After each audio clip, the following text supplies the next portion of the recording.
Hi guys! Good morning! Welcome back po dito sa Gandara SRU channel for Showbiz Update. Andito na naman nga po akong muli nagbabalik. Ang nagmamaganda ninyo kachismosang Kim Pao, wala na pong iba si Gandara upang magatid sa inyo ng latest update and fresh happenings patungkol kina Kim Chiu and Paolo Avellino. And para nga po sa umagang ito, ang tatalakayin natin at pag-uusapan ay patungkol nga po sa gross ng My Love Will Make You Disappear na 173M na ang dami pa rin pong hindi nakaka-move on until now. Ang dami nating nababasa na kung ano-ano patungkol dito. Pero bago po yan sa mga hindi pa nakaka-subscribe dito sa ating channel, paki-click lang po ng subscribe button at notification bell na nandiyan sa baba para mag-updated po kayo at ma-notify tuwing may bago tayong chika at balita hinggil sa Kim Pao. Basta mga balita na may kinalaman po kina Kim Chiu and Paolo Avellino, sagot na po natin yan. And eto na nga, dahil nga 173M ang ibinalita ayon sa report na kinita ng My Love Will Make You Disappear. Eto ang komento ng iba. Ang dami kasi talaga hindi makapaniwala. Is it a gross or net income? Kagaya ng komento ni Madam Evelyn Ang. Sabi niya rito, is it gross sales or net income? Big difference between the two. So, gross versus net. Ang gross po, kung i-google ninyo, ay yung kita, yung kabuang pera, wala pa pong ibinabawas. Samantalang, ang net income, yun na yun.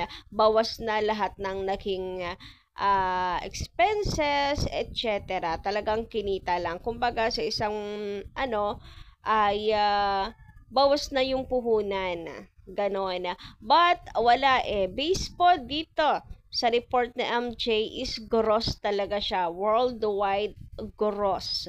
So, wala na pong masasabing, ay, dito lang yan sa Pinas. Hindi po kasama na po yung sa kinita sa ibang bansa. Worldwide gross na po ito. Base po ito haya ng isinare ni MJ Felipe just in Kim Chiu and Paolo Avellino's rom-com movie My Love Will Make You Disappear has earned 173 million pesos in worldwide box office as of May 7. So, ganyan. Until now, showing pa rin naman po ang My Love Will Make You Disappear. Madadagdagan pa siya, pero siguro, and they don't think na ganun pa kalaki yung madadagdag sa movie. Kaya, eto na at kanilang in-announce na ang kinita talaga ng My Love Will Make You Disappear. So, ayan nga po.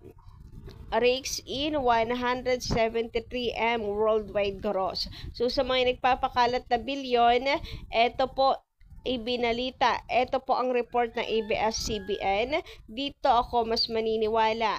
Kahit medyo masakit sa kalooban na 173M lang, dahil nag-expect ako kahit 400M.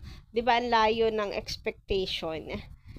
Hindi man lang naka 200M Diba? Ito binabalita na rin yan from Kapamilya Online World. My Love Will Make You Disappear earns 173M, making it the highest grossing Filipino film of 2025 and the second highest grossing film of 2025 in our country, just behind Captain America Brave New World. Congratulations mga kapamilya. Pero since mayroon pong Thanksgiving, I think malaki na rin.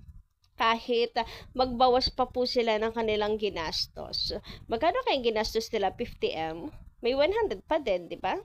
Kung sakali. Yun lang. I think pasok naman sa expectations nila. Pasok naman sa gusto nilang mangyari, nakita ng Kim Pao, kasi kung hindi naman siguro magkaka-next project ang Kim Pao. Pero alam nyo ba, nakukutuban na ang ilan sa mga fans na baka may balak na talaga silang buwagin ang Kim Pao, kaya may pagtatago sa tunay na kinita ng movie. Yan pa rin kasi ang nasa isip ng mga tao, tinatago talaga for some reasons. Pero bakit naman? Bakit naman kailangang itago? Kung yan po ang kinita ng movie, ay tanggapin po natin. Tapos mukha namang ano po sila, thankful, and mukhang malaki base po sa kanilang papatings giving party, kanila pong pagpapa-victory party, mukhang malaki naman yung kanilang kinabig. So, eto kasi komento, yan ha, marami nagko-komento dito actually, lalo na sa Facebook. Grabe yung mga tao doon. Ang dami na agad prediction. Parang may demolition moves ang Star Magic sa Kimpaw from Madam Elena Lowery. Pero sa Facebook, ang dami din nagko-comment na, bakit ganon na feeling ko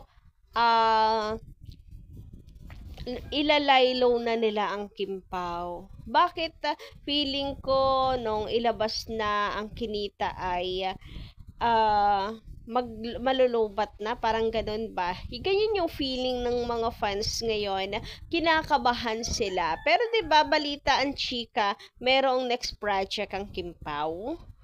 'Di ba? So doon na lang, yun na lang isipin natin. Or kinakabahan siguro ang mga fans dahil hindi naman from Kim and Paolo nang galing yung chika. Baka gusto rin nila ng confirmation from them talaga na may next project na sila.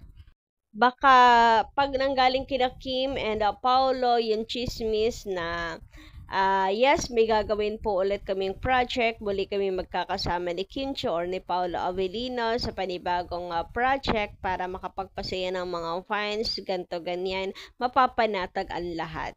Pero kung wala pa rin galing confirmation kina Kim and Paolo, ganito yung mga comments nila. Alam mo, nakakalungkot na ganito yung iniisip na iba. Pero napapagod na din ako. Napapagod na ako magpaliwanag na para bang lagi kong kinakailangan na hilahin yung mga gusto ng bumitaw. Okay, ngayon nasa isip ko na lang ay gusto yung bitaw, bahala kayo sa buhay nyo.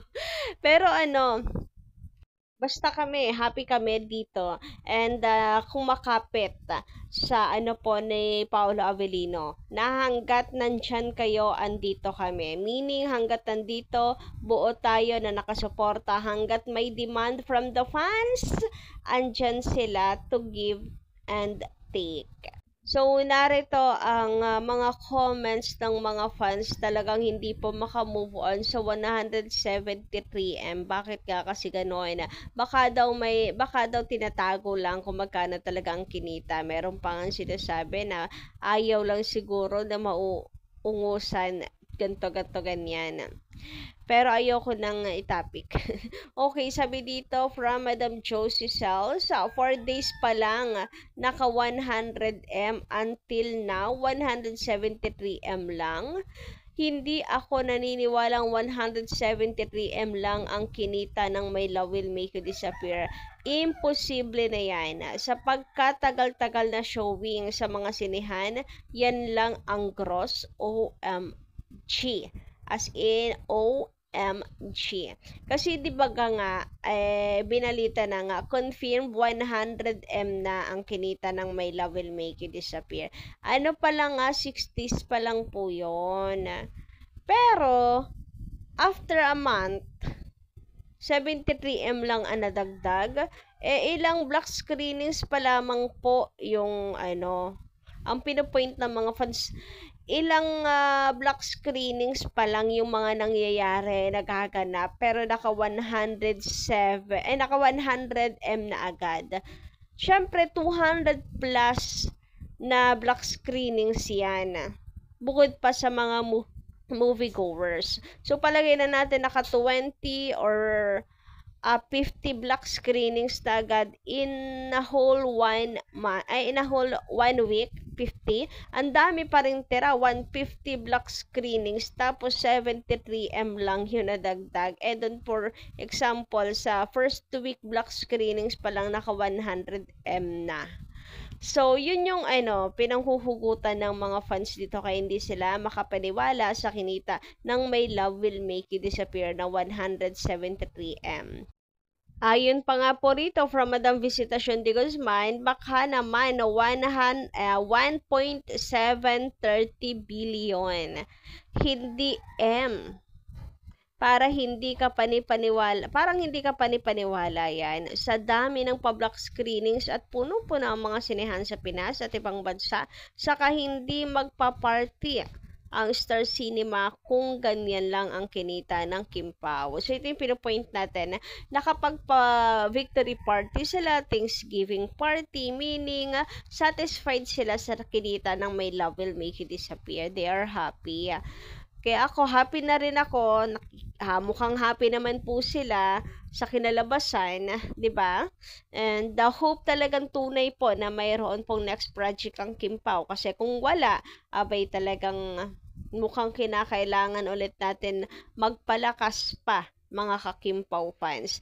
Grabe, yung effort pagmamahal ng mga fans, parang hindi po deserve kung sakasakali pong gagawa sila ng way to lie low Kim and Paul's tandem. Ang dami po, sobrang dami pong hindi papayag. Kita nyo naman, di ba? May project to wala ang Kim Pao, dinudumog sila ng mga tao. So, yun lang. Ano po ang inyong say about this? Pa-comment lang sa baba. And don't forget to click the subscribe button and notification bell for more updates. Maraming salamat.